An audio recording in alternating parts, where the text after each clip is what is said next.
are 24 hours later on this Mercedes engine, and things have spiraled out of control.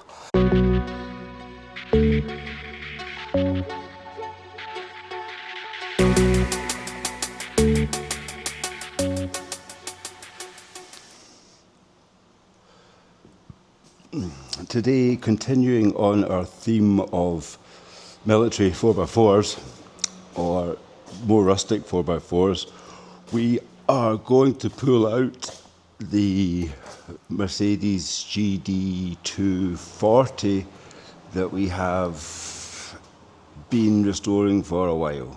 And by been restoring, we took it to bits.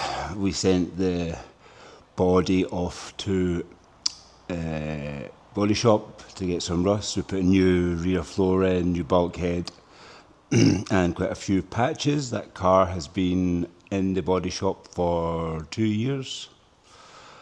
Don't ask why it's been there so long, but as is the way, normally everything takes forever. So I spoke to the guy last month and he said it will be finished in September. Today's almost the end of August and I haven't heard back from him, so I don't think it'll be ready in September. But because he still hasn't even asked me what colour I want it painted, he's still just fixing the rust repairs. So I don't think it's, well, there's like 5 weeks to go before September's over, so maybe, you never know. I think I'm going to paint the car. The car was just military green khaki. I'm not going to paint it that colour. I'm going to paint it green, a better green. I was thinking of Porsche Boston green or Irish green or something like that. But we will wait and see. There's also the Mercedes Heritage colour, the Stronger Than Time green that they've just relaunched the G-Wagon in, but I don't really want to paint it that colour. I think a nice Porsche Boston green, or a nice, not really a green metallic, but like a green. But I think the Boston's green is nice because it's not very metallic. So we're going to paint it that colour. I think we're still. There's a nice I know I said not about painting metallic, but there's a nice Mercedes colour called Reed Green Metallic, which is a 70s colour from the SL, which is quite a light yellowy green, which is quite nice. But I don't know, maybe just a dark single colour green, non-metallic green would be quite nice. So a few years ago when we took this car to bits, the chassis was dry ice blasted. There's a dry ice blaster in the corner. We dry ice blasted all of the chassis and painted it. So it's been sitting here for about 2 years. It's just dusty. It's clean underneath, so you can see that's just dust. So we will get this out, jet washed, and check if there's anything else we still have to do. I think I already bought new bushes, new body bushes and stuff for it. Somewhere. That pile there, I've moved everything around in the workshop. I'm still waiting for a temperature sensor for that, 10 days. Again, Renault sent the wrong one. I ordered it off eBay, they cancelled the order. I've now ordered it from Autodoc, even though I do anything but order stuff from Autodoc right now because everything seems to take 10 days. I've ordered it from Autodoc. But here, back to what we're talking about, as we can see, there's a theme of green going on here. So this is all the parts for the Mercedes here. There are some more parts at the very back of the workshop. All of the roll cage, bumpers, dashboards, skid pad, skid plate, everything here's already been shot blasted and powder coated black. You can see there's the dash, there's the roll bar, there's all bits underneath there. This is the seats for here, the bench seats from the back. This car has, somebody put Range Rover seats in the front of it from a classic soft dash Range Rover, which are quite nice with the armrest, but they're in like a Mingen velour straight off of a Range Rover. They're not that nice condition, so I think we will either retrim them or put new seats in. The problem is This car has a Spanish historic homologation. So if I start doing any modifications to it, they're going to do me for changing the spec of a car with a historic plate, which is something else we'll have to worry about. Even when I turn up with it painted and all brand new and all the rust taken out of it, they'll be like, "You painted this car." So we shall see what happens there.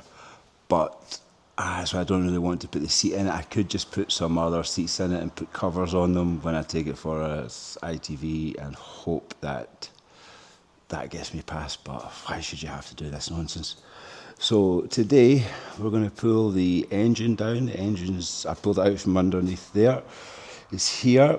I'm going to start to strip it down a bit. We can see it's had a bit of an oil leak here at the back of the block. So I'm going to strip the headers off, alternator, starter, motor. It was retrofitted with power steering here. So I'm going to do that. This is a GD240, which has a OM 616 4-cylinder non-turbo diesel. I wish I had a 5-cylinder turbo diesel, but alas, it's not a GD250. This is a GD240, the earlier model. You know, it's off topic a bit now, but I do go on to like Diesel Pump UK's website and look at their OM 606's turbos, like fully built, ready to go, £21,000, and you're like, should I just buy one of them and put it in it? But that would be madness. But it would also be amazing if I had this car with 500 horsepower. It'd be perfect. But again, then I'm going to be going for homologation, registration, and they're going to be like, no. So I put that in the back burner. My problem is right now I don't have a tow car. The ITV made me cut the tow bar off of the back of this car because this car, the tow bar wasn't homologated, and it's just,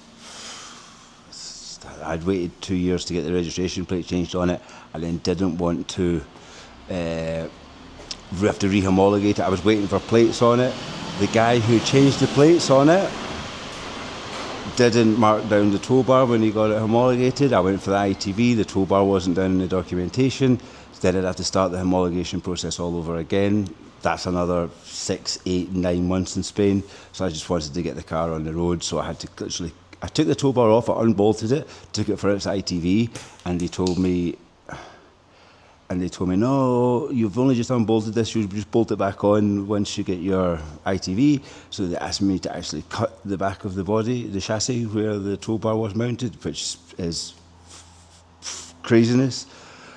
That's how trusting they are at the ITV centre. So I now have a car with a cut chassis, which seems even more dangerous. But that's what they wanted. So I did that. So the car got its papers and I was able to drive it. But as such, right now, I don't have a tow car. And we have two race cars here and another one at home and no tow car.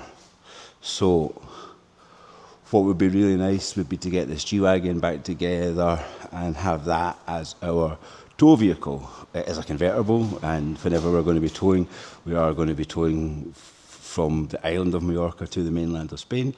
So every journey is going to be like a mission of hundreds of kilometres in a convertible G-Wagon, but I want to buy a new tow car. I go on the classifieds to look for like a tow car, and there's just absolutely nothing I want to buy. I paid €2,500 for this car, 90,000 kilometres on it, right, with a tow bar. Great tow car.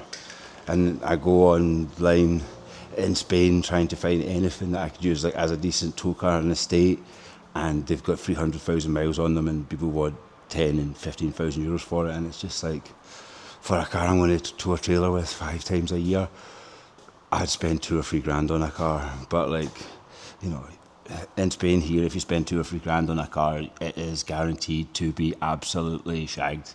People treat cars like they're gold nuggets here when they're trying to sell them, and getting something that is in relatively decent condition, that's going to not even going to last, just be confident enough to tow in and just to be able to tow 3 times a year and park up and leave and it'd be good. That car at BMW, I can just park that up and it's fine. So even looking for like Jeep Grand Cherokees and stuff like that, 1998 Grand Cherokees are like 10 and 15 grand. That's like a 1,500 euro, like rusty shiters. People are wanting like 8, 9, 10 grand for them. Petrol ones, and it's like, people are insane. Like, I would buy that perfect as a tow car if it was 2 grand or 3 grand, but I suppose those days of really cheap cars have just gone. Just the sheer number of people everywhere in Europe has swallowed up the availability of cheap cars. There's just so many people want cheap cars that there are now just no cheap cars. And the fact that like so many cars are getting scrapped. Like if you're taking your car still to this day into like a dealer, they're going to give you crazy money to scrap your car to keep it off the road. Like, I think I looked the other day at like a Tesla just to inspect it online just to see what sort of deals you were getting. It was like, if I brought a car, I would get 5 grand off it or something, like cash for clunkers. Like I could take a €300 Renault Express and get 5 grand off a Tesla, it seems. But the Renault Express is, I'd rather have it. Works better, works good. So we'll start taking this car to bits.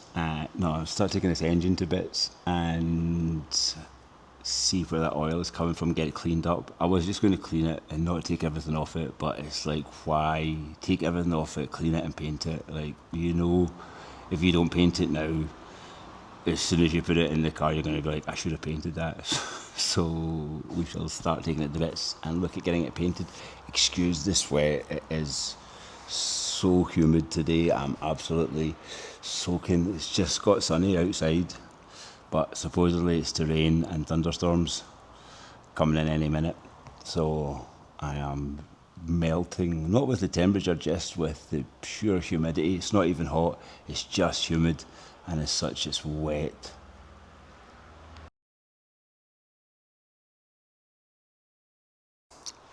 We are 24 hours later on this Mercedes engine, and things have spiraled out of control. I degreased it yesterday, got it all cleaned up. It was looking nice. I'm thinking I'll just give it a quick touch of paint on the block with a brush, make it tart it up a bit and make it look better. But then I'm in bed and I'm tossing and turning and tossing and turning, and I'm thinking, if you're going to do it, you might as well do it right. So it's another project spirals out of control. This car I'm building for me, not for selling. It's a car I want. It's a car I've had for a few years and I want to keep it for myself. But values of these cars are ridiculously high. I didn't pay a lot of money from this car. I got it from a good deal from a guy. He was an old English guy and he was selling his house in Spain and he was moving back to the UK and he had a nice GD240. So I picked that up off him and I've had it for a couple of years. This car's been at least 2 years here. Like I say, the body's been away with painting and welding for 2 years. But that's another story. So I stripped the block. We'll have a look at it here. I stripped everything off of the block last night. The oil's been leaking out of this pump, but we got the block all stripped down. Came apart easy. Unlike the Gaz, which was a 12 and a 14 to undo everything, Mercedes have a few more bolt sizes. So the Gaz was nice, 12 and 14, Bosch, everything done. I actually found a 14 12mm spanner stuck inside the Gaz. You could take almost everything off it. The Mercedes has a lot of redundancy, we could say. So we got everything is off the Mercedes here on the table, on the bench. So we stripped the block yesterday. Here's the block. It's all degreased, all cleaned off. And then, you know, as you get into things, it turns out it's a good thing that you stripped it. Here, this has already been cleaned. But when I took the gearbox off there, we have this rusty puddle inside it, and inside the gearbox we have a load of rusty schmutz. So this engine, we can see here all of this rust. This engine has been sitting in the workshop for 2 years underneath a bench. So that water has been in it all the time. I had the car maybe 3-4 months before I stripped it. And the guy was using it before. But I'm thinking, like, where's the water came from? It's not like anybody's driving through any floods. You can't drive a car on the beach here, so he's not been in the sea with it. The chassis wasn't rusty like it's been in the sea. The chassis is nice, so it's not like it's been in the sea. The what do you call it? The chassis is not rusty like it's been in the sea. The chassis was nice and clean. The body had rust on it because these old G-Wagons, they all have rust on them. I have another GE240 long wheelbase, which is rusty also. They all rust in the same place. I went to look at many of these cars and they're always rusty. So it doesn't look like it's been in the sea, but then I'm thinking, how has that water got into the gearbox? It's obviously got in around the starter or something. And it's been sitting inside the gearbox for as long as that guy's had it, because I have not driven through any floods, any rivers, any puddles, or I can't even see how washing it would like do that. That water, that rust has been in there. I washed it yesterday, so it's been in there since a lot longer than just yesterday's rust. So that's strange in itself. But we got it to part now. I'm going to pull the clutch off and see if it's rusty on the discs. It must be. If it's been sitting for 2 years and there's that amount of rust there, it must be rusty. But then you're thinking, how far out of control are we going to get with this? So I've got the engine stand there. I'm going to bung it on the engine stand. I'm thinking, do I take the head off and I'll strip it and get it dipped and we just reseal the engine? There isn't really any leaks from the engine, so, but like we've come this far, we might as well take the head off, get it put in the hot tank, get it cleaned back to spotless, this like valve cover, and then all of these mounts and everything, the intake manifold, all this stuff we might as well send to the vapor blasters and get it cleaned up. The diesel pump, we can probably clean that up ourselves, but then if we're going to do it, the pipe at work and stuff doesn't seem corroded, so I don't think we're going to need to replate that. I think we can just clean this up, hopefully.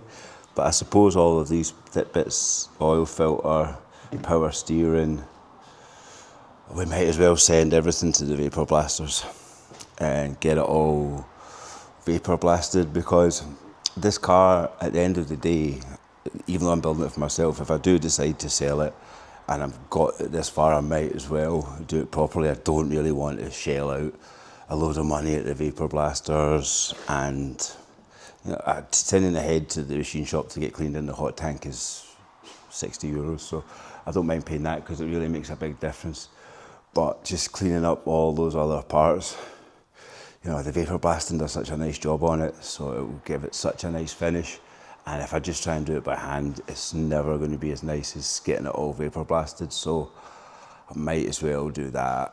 And this is what I mean. This is how things spiral out of control. Not really what, but anyway, you're spending how much money you're spending on the bodywork and paint. Still not got the final bill for that, but it's not going to be cheap. So if you're going to have a chassis that's not rusty, a body that's completely welded up, repainted, you might, the interior's garbage as well, do you know what I mean? It's like things spiraled out of control. How much money do we want to spend on it? I don't want to spend a fucking fortune on it. Luckily, I've got the car cheap for what they are now, but not cheap for, you know, they used to be like $5,000 cars, but you know, they spun up a good bit pretty quickly over COVID. And there's obviously somebody in America that buys them all. I can't remember what it's called. It's not TLC, that's Land Cruisers, but the Expedition Company, they obviously bought all of these ones out of Germany. I went to a few yards in Germany to go and look at them, the ex-military places, military like wholesalers, and they hardly had any left, and what they had left was so rusty and rotten. And then I just lucky I found this one like 30 minutes down the road from me here in Mallorca, and I got it for a steal. So by the time I finish it, it'll probably be worth some money, but how much money do you want to sink into it? We'll sink a little bit in, but you know, labour's cheap, isn't it? Like, that's the key. This labour's cheap. So I'll get it on the engine stand now. I'll get the sump off, get the head off, get the clutch off. That'll probably be it for the end of this video. We'll probably leave it here now with everything disassembled until we get everything back from the machine shop and the vapor blasting, and then we can start put it back into the car. This just started as we just pull that engine out from under the shelf and stick it in the chassis to the usual. Like and subscribe.